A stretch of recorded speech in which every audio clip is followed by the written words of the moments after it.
سلامتی ہو۔ کلام خدا میں سے صلیبی کلمات سے پہلے کلمے کے لیے ہم پڑھیں مقدس لوکا کی انجیل، اس کا 23واں باب 33ویں اور 34ویں آیات۔ اور یہاں پہ لکھا ہے کہ جب وہ اس جگہ پر پہنچے جسے کھوپڑی کہتے ہیں تو وہاں اسے مصلوب کیا، اور بدکاروں کو بھی، ایک کو داہنی اور دوسرے کو بائیں طرف۔ یسوع نے کہا، اے باپ ان کو معاف کر، کیونکہ یہ جانتے نہیں کہ کیا کرتے ہیں۔ کلام خدا کے پڑھے اور سنے جانے پر خدا ان کی خاص و خاص برکت ہو، خدا ان کا نہایت شکر ہو۔ میرے عزیزو، جیسا کہ آپ سب جانتے ہیں کہ ہماری کلیسیائی ٹریڈیشن کے مطابق خدا کے کلام کے جو الہیاتی بھید ہیں ان میں جو پہلا کلمہ ہے اسے معافی کا کلمہ کہا جاتا ہے، اسے معافی کا کلمہ کہا جاتا ہے۔ اور جب ہم کلام خدا میں دیکھتے ہیں اس تعلق سے، اس کلمے کے تعلق سے، تو ہمیں پتہ چلتا ہے کہ یہ معافی کے تعلق سے ایک بڑا گہرا مفہوم اور مضمون رکھتا ہے۔ میرے عزیزو، اگر ہم عام زندگی پر غور کریں تو ہم سمجھتے ہیں کہ ہماری زندگیوں میں معافی کی بڑی بنیادی ایک اہمیت حاصل ہے۔ اگر ہم ایک دوسرے کو معاف نہیں کرتے تو خدا کا کلام ہمیں یہ سکھاتا ہے میرے عزیزو، پھر ہماری زندگیوں کا تانا بانا بکھر سکتا ہے، ہمارے گھروں میں پھوٹ پڑ سکتی ہے، نظام زندگی تباہ ہو کر رہ جائے گا۔ خدا کا کلام جب ہم اس کلمے کو پڑھتے ہیں تو ہمیں بڑے گہرے طور پر معافی کے تعلق سے سکھاتا ہے۔ کیوں؟ خدا کے کلام میں سے جب ہم دیکھتے ہیں کہ جب ہم یہ کہتے ہیں کہ یسوع مسیح نے کہا ہے باپ ان کو معاف کر، یہ نہیں جانتے کہ کیا کرتے ہیں، تو یہ کلمہ اپنی نوعیت میں ایک دعائیہ کلمہ ہے۔ یعنی خداوند یسوع مسیح اپنے مخالفوں کے لیے، اپنے دشمنوں کے لیے اور بالآخر پوری دنیا کے لیے خدا باپ سے معافی کی التجا کرتے ہوئے نظر آتے ہیں۔ خدا کا کلام یہ بیان کرتا ہے کہ یہ کلمہ شفاعتی کلمہ بھی کہلاتا ہے، کیونکہ اس کلمے میں خداوند یسوع مسیح سارے انسانوں کے لیے، یہاں تک کہ اپنے دشمنوں کے لیے بھی خدا باپ کے حضور معافی کے لیے شفاعت کرتے ہوئے نظر آتے ہیں۔ کیونکہ میرے عزیزو، کلام خدا یہ بیان کرتا ہے کہ گناہ کی مزدوری تو موت ہے، مگر خدا کی بخشش ہمارے خداوند یسوع مسیح میں ہمیشہ کی زندگی ہے۔ ضرور ہے کہ انسان کو معاف کیا جائے، لیکن میرے عزیزو، معافی سے پہلے خدا کے کلام میں لکھا ہے کہ خدا عادل بھی ہے اور منصف بھی ہے۔ ضرور ہے کہ اس کے عدل کو بھی پورا کیا جائے، اس کے انصاف کو بھی قائم رکھا جائے اور پھر انسان کو معافی دی جائے۔ چنانچہ اسی لیے خداوند یسوع مسیح دنیا میں آئے اور مصلوب ہوئے، اور آج کے دن انہوں نے خدا کے اس عدل اور انصاف کو اپنے دکھوں کے ذریعے سے، اپنے شریر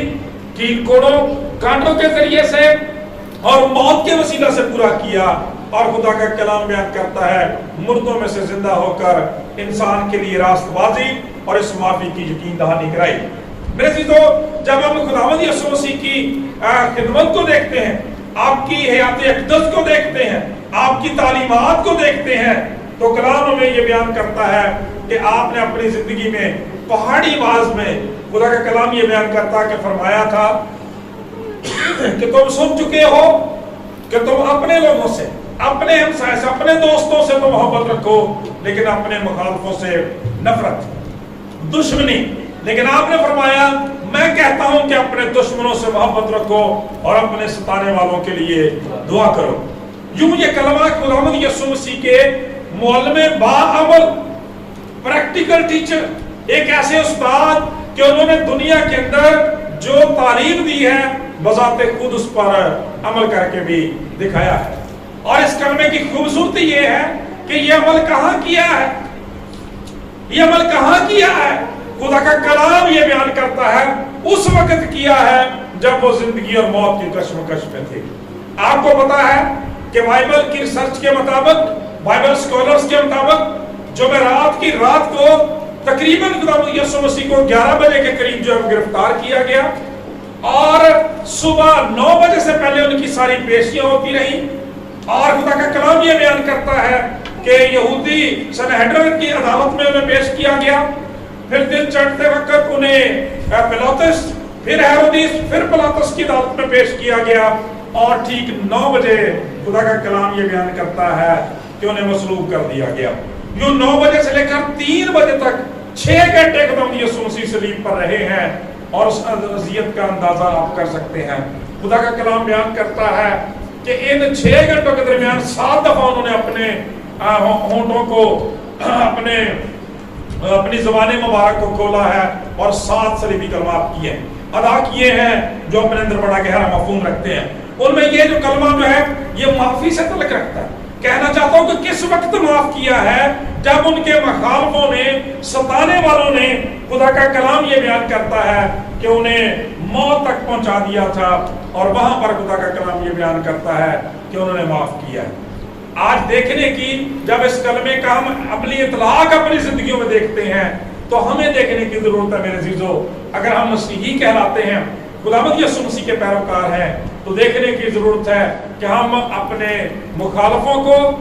اپنے ستانے والوں کو، اپنے بہنوں بھائیوں کو جب وہ ہمارا قصور کرتے ہیں، گناہ کرتے ہیں، تو کس قدر معاف کرتے ہیں. خدا کا کلام بیان کرتا ہے آپ نے جان کنی کی حالت میں، مشکل وقت میں، صلیب کے اوپر انتہائی کرم میں، خدا کا کلام کہتا ہے کہ نہ صرف معاف کیا بلکہ آسمانی باپ سے، نہ صرف خود معاف کیا بلکہ آسمانی باپ سے بھی استدعا کی ہے کہ وہ ان کے مخالفوں کو، ستانے والوں کو معاف کر دے. خدا کا کلام یہ بیان کرتا ہے آج ہمیں بھی ایسا کرنے کی ضرورت ہے. گڈ فرائیڈے کی یہ خوبصورت عبادت آج ہمیں تحریک دے کہ جب ہمارے بہن بھائی ہمارا قصور کرتے ہیں، ان سے غلطی اور گناہ ہو جاتا ہے، تو ہمیں بھی نرم دل اور حلیم ہونے کی ضرورت ہے. کیونکہ پاک کلام کے اندر لکھا ہے ویسا ہی مزاج رکھو جیسا مسیح یسوع کا بھی تھا. خدا کا کلام بیان کرتا ہے کہ جس طرح سے بھی بھائی بنیامین کے حوالے سے ہم نے وہ پورا پیسج پڑھا، پورا چیپٹر سنا، جس میں یسوع مسیح کی اس تسلی، اس صلیب کی کیفیت کو پوری تفصیل کے ساتھ بیان کیا گیا ہے. اور خدا کا کلام کہتا ہے، پاک کلام کے اندر لکھا ہے کہ وہ اسے ذبح کرنے کے لیے لے گئے. جس طرح سے بھیڑ کو ذبح کرنے کے لیے لے جاتے ہیں، بلے کو ذبح کرنے کے لیے لے جاتا ہے، بھیڑ جو وہ اپنے بال کترنے والوں کے سامنے خاموش رہتی ہے، اسی طرح سے اس نے منہ نہ کھولا بلکہ ان کی برداشت کی.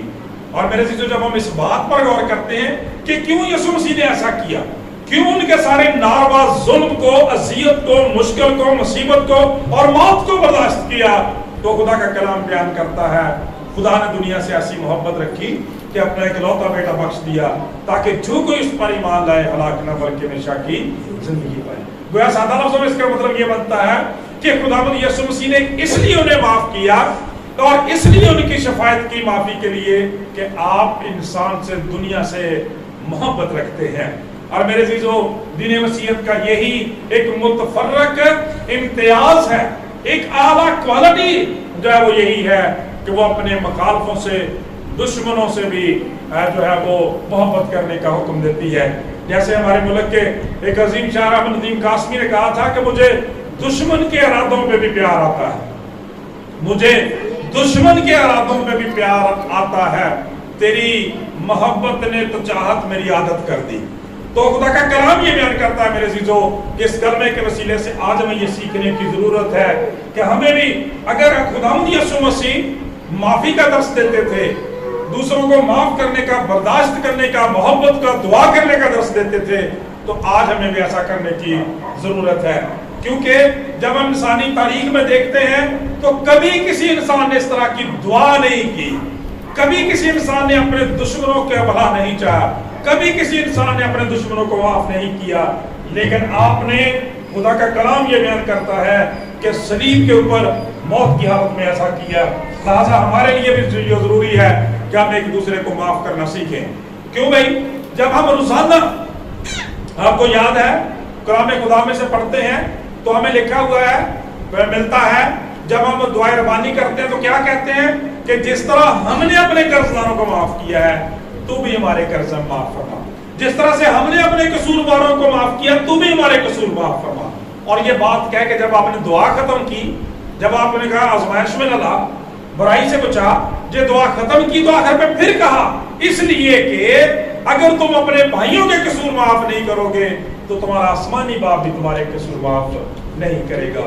اس لیے میں سمجھتا ہوں کہ دعائے ربانی کے اندر یہ سکھانا کہ جس طرح سے ہم نے اپنے قرض داروں کو معاف کیا، تو بھی ہمارے قرض معاف فرما، ہمارے اندر پرماننٹ طور پر خدا چاہتا ہے معافی کا جذبہ ہونا چاہیے۔ ایک پرماننٹ عدالت خدا نے ہمارے اندر لگا رکھی ہے کہ ہم اپنے آپ کو جانچتے رہیں اور پرکھتے رہیں۔ آخری بات کرتے ہوئے میرے عزیزوں ختم کرنا چاہوں گا کہ کلام خدا میں ایک دفعہ خداوند یسوع مسیح نے کسی ایسی تمثیل کا واقعے کا ذکر کیا تھا کہ جہاں پر دو قرض دار تھے، اور خدا کا کلام یہ بیان کرتا ہے اس شخص کا قرض جو تھا وہ ناقابل ادائیگی تھا، ادا ہی نہیں ہو سکتا تھا، اتنا زیادہ قرض اس شخص پہ چڑھ گیا تھا۔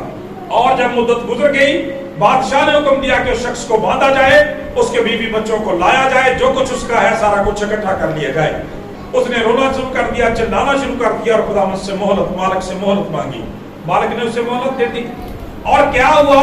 کہ وہ شخص جب معافی پانے کے بعد وہاں سے نکلا، ایک اور شخص جو تھا وہاں پہ، اس کا معمولی قرض جو تھا وہ اس کے ذمہ تھا، تو اس نے اس سے جا کے مطالبہ کرنا شروع کر دیا، اس کو مارنا پیٹنا اور زدگوب کرنا شروع کر دیا کہ ابھی میرا قرض ادا کر ورنہ میں تجھے نہیں چھوڑوں گا۔ کلام خدا بیان کرتا ہے جب بادشاہ کے ملازموں نے یہ دیکھا تو انہوں نے جا کر بادشاہ کو شکایت کی۔ بادشاہ نے دوبارہ سے شخص کو طلب کیا اور اس نے کہا، اے نادان آدمی، کیا تو نے میری منت نہیں کی تھی؟ کیا تیرا قرض زیادہ نہیں تھا جو تجھے معاف کیا گیا؟ تجھے لازم نہیں تھا کہ جس طرح سے میں نے تجھ پر رحم کیا ہے تو بھی دوسروں پر رحم کرتا، لیکن تو نے ایسا نہیں کیا، تو نے شخص کو معاف نہیں کیا، اور ملازموں کو حکم دیا کہ اس کو، اس کی بیوی کو، خاندان کو، چیزوں کو باندھ لیا جائے اور کوٹڑی میں پھینک دیا جائے جب تک یہ اپنا سکہ، اپنا پیسہ ادا نہیں کرے گا۔